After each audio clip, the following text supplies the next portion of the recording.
daripada Ibni Umar radhiyallahu anhumah. Ibnu Umar ini adalah anak kepada Sayyidina Umar bin Al-Khattab radhiyallahu an. Kata anak Sayyidina Umar, dia kata anna Umar bin Al-Khattab ajla al-Yahud wan Nasara min ardil Hijaz. Kata anak Sayyidina Umar bin Al-Khattab, dia kata bapa dia perambat ataupun halau orang-orang Yahudi dan Nasara daripada bumi Hijaz. Bumi Hijaz tu bumi Mekah Madinah tu. Dia kata semasa bapa dia menjadi khalifah, pak dia perambat Yahudi dengan Nasara ni tak bagi ada, dia atas bumi Hijaz. Kata dia wa anna Rasulullah sallallahu alaihi wasallam lamma zahara ala Khaybar. Dia kata demikianlah juga halnya dengan Nabi sallallahu alaihi wasallam ketika Nabi menang di dalam perang Khaybar. Perang Khaybar ni perang apa tuan-tuan? Perang Nabi lawan Yahudi.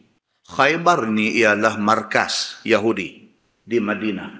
Segala suku Yahudi, tak kira dia daripada Bani Nadir ataupun Bani Qainuqa ataupun daripada Bani Quraizah ataupun daripada Bani yang kecil-kecil ini, pecahan Yahudi ini, semua dia ada di Khaybar.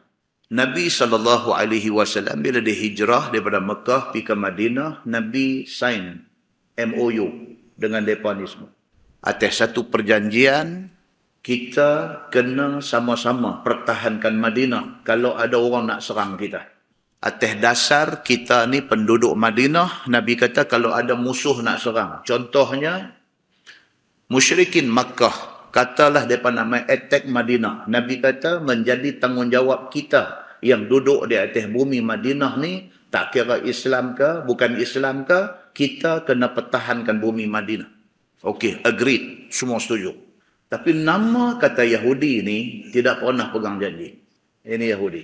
Mereka mengkhianati Nabi sallallahu alaihi wasallam. Sampai ke tahap Nabi sallallahu alaihi wasallam buat keputusan, Nabi kata sudah sampai masa, sudah time kita attack mereka. Kita attack mereka di jantung mereka. Di mana jantung mereka? Khaybar. Tak payah pergi cari mereka merata tempat, mereka semua dah datang tu. Nabi kata kita attack mereka, kita serang mereka. Lalu akhirnya berlaku perang Khaybar.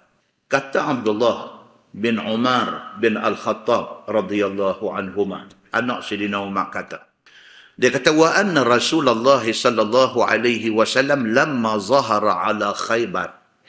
Nabi sallallahu alaihi wasallam apabila dia menang dalam perang Khaybar, arada ikhraj al-yahud minha. Memang Nabi dah ingat dah, Nabi nak perambat mereka keluar daripada bumi Khaybar itu. Wa kanatil ardu hina zuhira 'alaiha lillah wa lirasulih wa lil muslimin. Kerana memang passion dia dah, apabila kita menang di satu tempat, maka tempat itu menjadi hak Allah, tempat itu menjadi hak Rasulullah, dan tempat itu menjadi hak orang Islam. Apabila Islam serang Yahudi yang ada di Khaybar, Yahudi sudah jatuh ke tangan tentera Islam. Maka bumi Khaybar sudah jadi hak Allah, sudah jadi hak Nabi, dan sudah jadi hak orang Islam. Maka Yahudi wajar diperambat keluar. Pasal apa? Pasal mereka mengkhianati Allah dan Nabi SAW. Fa'arada ikhraj al-yahud minha. Maka Nabi memang sudah bulat hati nak suruh mereka keluar daripada bumi Khaybar ini. Pasal apa? Pasal sakit hati. Pasal apa sakit hati? Pasal janji lain, buat lain. Fasa'alat al-yahud Rasulullah sallallahu alaihi wasallam an yuqirrahum biha. Tapi Yahudi ni main dengan muka temonye-monye. Mai jumpa Nabi sallallahu alaihi wasallam minta belah ihsan daripada Nabi. Benarkan mereka nak terus menetap di Khaybar itu. Ala an yakfu amalaha walahum nisfu thamar. Dan mereka janji kepada Nabi sallallahu alaihi wasallam mereka akan terus memajukan Khaybar dengan pertanian. Sebab bumi Khaybar ni tuan-tuan, dia satu bumi yang Allah takdirkan subur. Bumi pertanian Khaybar ni. Maka tidak silap Yahudi mereka pilih tempat macam tu. Tempat cantik, tempat strategik, tempat yang elok dari segi geografi dan sebagainya mereka ambil.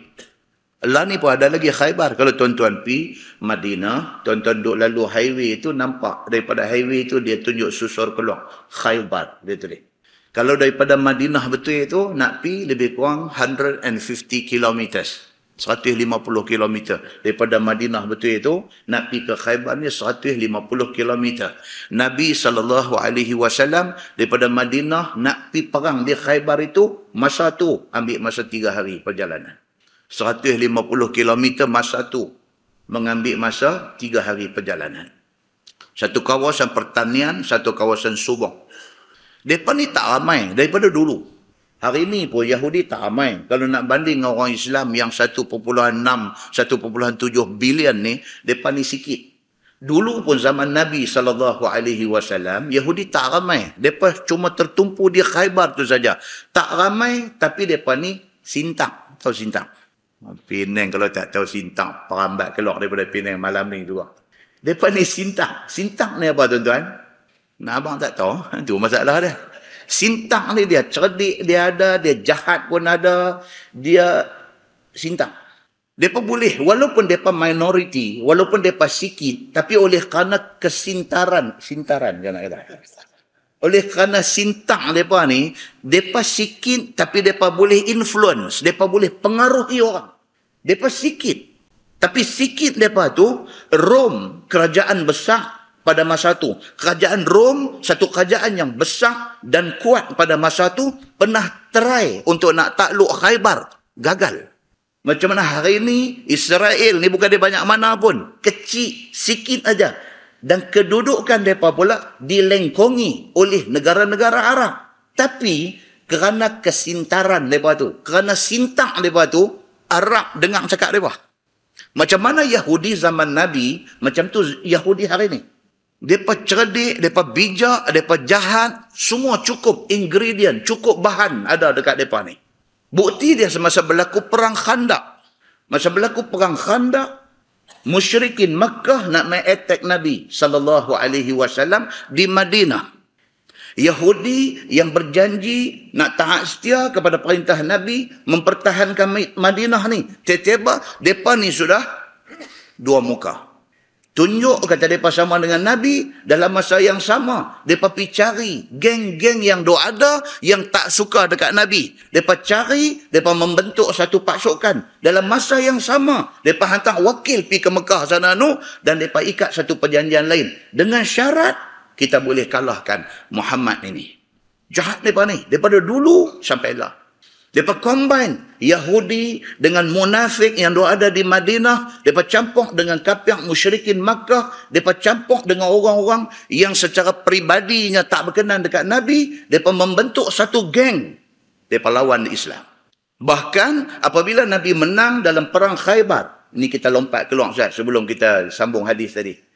Apabila Nabi menang dalam perang Khaybar, Nabi duduk sat di Khaybar ini. Nabi bukan kata menang-menang terus balik Madinah. Nabi menang, Nabi duduk sat di bumi Khaybar itu. Dalam tempoh Nabi duduk sat tu, satu perempuan Yahudi yang bernama Zainab binti Harith. Dia buat apa tuan-tuan? Dia masak kambing grill. Kalau hari ini, kambing grill dia panggil. Dia panggang sekong kambing, dia lumuk poison. Dia pergi bagi dekat Nabi SAW. Nabi kena racun. Bila disiasat, dia dapat dia ni, Zainab binti Harith, satu perempuan, berani buat dekat Nabi macam tu. Bila disiasat, punca dia apa? Dia tak puas hati. Dia berdendam. Pasal laki dia, salah seorang korban di dalam perang Khaybar. Korban di pihak Yahudi. Muslimin dan muslimat yang dirahmati Allah sekalian. Maka Nabi SAW, apabila Yahudi ni, sambung hadis tadi. Apabila Yahudi ni minta tolong dekat Nabi, mereka kata mintalah kami tak sintang dah lepas ni. Kami akan duduk elok-elok, kami akan pegang janji kami balik. Tolonglah, sayang tanaman kami dah mengusahakan pertanian. Sayang. Mereka kata kami janji, yang pertama, kami tak buat dah benda-benda ni, jahat ni kami tak buat dah. Dan yang kedua, hasil buah-buahan, tanam-tanaman, yang diperolehi daripada sumber pertanian kami, kita bahagi dua. Mereka akan bagi kepada Islam setengah, mereka ambil setengah.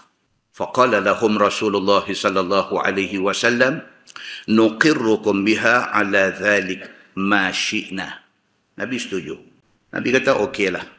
Kami benarkan hampa duduk di Khaybar ini sehingga kami rasa kami tak mau. Nabi kata. Nabi ikat juga. Nabi kata, kami benarkan hampa terus duduk di Khaybar ini sampai bila? Sampai kami rasa kami tak mau gambar. Okey, mereka kata deal. Mereka terima. Faqarru biha. Maka mereka pun terus menetap di Khaybar itu. Hatta ajlahum Umar ila Taima wa Ariha. Sehinggalah apabila Nabi wafat, naik Sayyidina Abu Bakar wafat, naik Sayyidina Umar bin Al-Khattab radhiyallahu an. Zaman Sayyidina Umar bin Al-Khattab radhiyallahu an, Sayyidina Umar perambat mereka. Sebab Yahudi dan Sintang berpisah tiada. Nama kata Yahudi, dia akan Sintang. Maka mai zaman Sayyidina Umar bin Al-Khattab radhiyallahu an, dia perambat. Dia hambat sebahagian daripada Yahudi ini pergi duduk di Taima. Ada nama satu tempat, dia duduk sebelah timur laut, Saudi. Taima nama tempat tu. Perambat mereka pergi ke sana, dan sebahagian lagi diperambat, mereka pergi ke Ariha. Ariha ni apa tuan-tuan?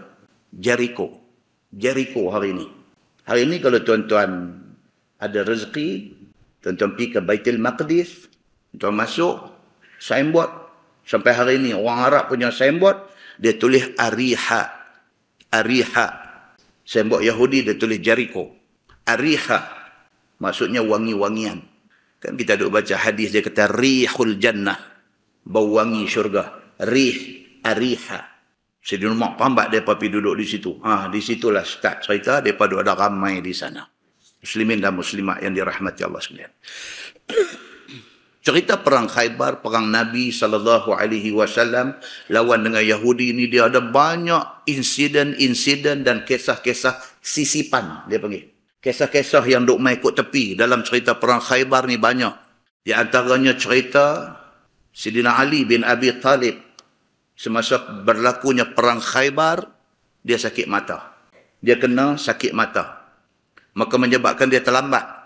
Bila dah sampai time Nabi SAW nak lancarkan serangan ke Khaybar, Nabi kata, la u'tiyanna rayah ghadan rajulun yuhibbuhullah wa rasuluh. Nabi kata, esok kita akan serang Khaybar. Dan aku akan serahkan rayah, bendera ni. Bendera nak pergi perang ni, dia ada satu bendera. Nabi kata, aku akan bagi bendera ni kepada satu orang laki-laki, yang laki-laki itu Allah sayang dia, Nabi sayang dia. Dia dengar macam tu, Sayyidina Abu Bakar, Sayyidina Umar teringin nak jadi orang tu. Esok, bila Nabi nak bagi bendera tu, Nabi tanya, Ali mana? Dia sahabat kata, Ali sakit mata. Nabi kata, panggil dia mai. Ini cerita perang Khaybar. Panggil dia mai. Bila mai, Nabi tengok menantu dia sakit mata. Nabi ludah dalam mata Ali. Lega dandan. Dan bendera diserahkan kepada Ali bin Abi Talib. Dan dia memimpin pasukan tentera sehingga menang. Apa-apa Syiah baca hadis ni tak kira. Cerita betul. Cerita betul. Ali ni memang hebat sungguh. Tapi sampai nak meletakkan Ali di atas daripada Abu Bakar dengan Umar, itu melampau. Jadi kita Ahlus Sunnah wal Jamaah ni, kita cerita secara adil. Hak baik dia lah. Tapi baik dia jangan sampai mencerca Abu Bakar dan Umar radhiyallahu anhuma. Muslimin dan muslimat yang dirahmati Allah sekalian. Cerita sisipan di dalam perang Khaybar ni juga cerita Salamah bin Al-Aqwa, satu sahabat Nabi. Dalam perang Khaybar, lutut kena tetok. Lutut dia kena tetok. Dalam keadaan menyeret ni kaki ni, pergi jumpa Nabi SAW. Ini semua kisah daripada hadis-hadis yang sahih. Apabila Salamah bin Al-Aqwa sampai depan Nabi, Nabi tengok lutut ni kena tetok ni, Nabi pegang kaki dia. Nabi ludah 3 kali. Dalam hadis kata, 3 kali Nabi ludah. Pulih seperti sedia kala. Dan tidak sakit-sakit lagi selepas itu. Tuan-tuan, dia nak habang kat kita apa tuan-tuan? Dia nak habang kata, apabila kita meletakkan keyakinan yang utuh kepada Allah dan Rasul, Allah akan tolong. Tapi nak pergi tahap yakin tu. Itu satu penyakit. Para sahabat Nabi ridwanullah alaihim ajma'in, mereka dipimpin oleh Nabi. Keyakinan mereka ni tahap maksimum. Ditambahkan pula dengan mukjizat-mukjizat yang Allah bekalkan kepada Nabi SAW jadi depan mata, maka bertambah yakin mereka itu. Kisah sisipan dalam perang Khaybar juga. Seselesainya perang Khaybar itu, Nabi SAW kahwin dengan salah seorang isteri dia yang bernama Safiyah binti Huyai. Safiyah binti Huyai ini perempuan Yahudi. Baru kahwin dengan laki dia, tiba-tiba jadi perang Khaybar, laki mati. Allah Subhanahu wa taala memerintahkan Nabi suruh kahwin dengan Safiyah binti Huyai. Dan kebetulan Safiyah ini di antara wanita cantik dalam kalangan masyarakat Yahudi itu. Nabi kahwin dengan dia dengan satu walimah yang sangat simple. Nabi cuma jamu hais. Hais ni apa dia? Campuran susu, minyak samin dengan kurma. Nabi tanya sahabat-sahabat, ada? Siapa ada apa buat mai tani? Siapa ada susu bagi susu? Siapa ada kurma bagi kurma? Siapa yang ada tepung bagi tepung? Siapa yang ada minyak samin bagi minyak samin? Gue, buat benda tu. Itulah makanan kenduri kahwin Nabi dengan Safiyah binti Huyai. Dan satu kisah sisipan sedih yang berlaku di dalam perang Khaybar ni apa dia? Ada satu orang sahabat Nabi yang cedera parah di dalam perang Khaybar ini. Kerana tak tahan menanggung sakit kecederaan dia. Dia buat keputusan nekat. Dia ambil satu arrow, satu anak panah, dia tikam diri dia. Dia bunuh diri. Bila jumpa mayat dia, Nabi kata, dia ni min ahlin nar. Ini ahli neraka. Sahabat lain terkejut. Sahabat lain argue Nabi. Dia berkata, ya Rasulullah, silap kot. Dia berkata, tak mungkin dia ni ahli neraka. Pasal masa perang tengah berkecamuk tadi, kami dapat melihat dia ni umpama singa yang menyerang musuh. Tak mungkin orang yang macam ni, yang begitu punya berani, yang serang musuh macam singa lapang, tiba-tiba mati, dikatakan dia ahli neraka. Tak mungkin. Nabi kata, dah, dia ahli neraka. Nabi kata. Sehinggalah satu orang mengesahkan. Satu orang kata, betul, dia begitu berani. Tapi sebenarnya dia mati, bukan mati perang. Tapi dia mati kerana dia bunuh diri. Wal'ayazubillah min zalik. Tonton tengok yang kata Islam ini kadang-kadang dia test. Kadang-kadang dia test umat dia sampai ke tahap macam tu. Ujian keberanian, lulus, berani. Bila perang duduk depan sekali. Tuhan kadang-kadang dia tak lepas lagi. Dia bagi lagi test yang cukup kuat. Akhirnya berakhir dia macam tu. Itu sebab kita tak boleh lepas daripada doa, Allahumma khtim lana bihusnil khatimah. Ya Allah, bagilah ending kami, penghabis hidup kami ini cantik. Wala takhtim alaina bisu'il khatimah. Ya Allah, janganlah bagi kami punya penyudah hidup ini jahat.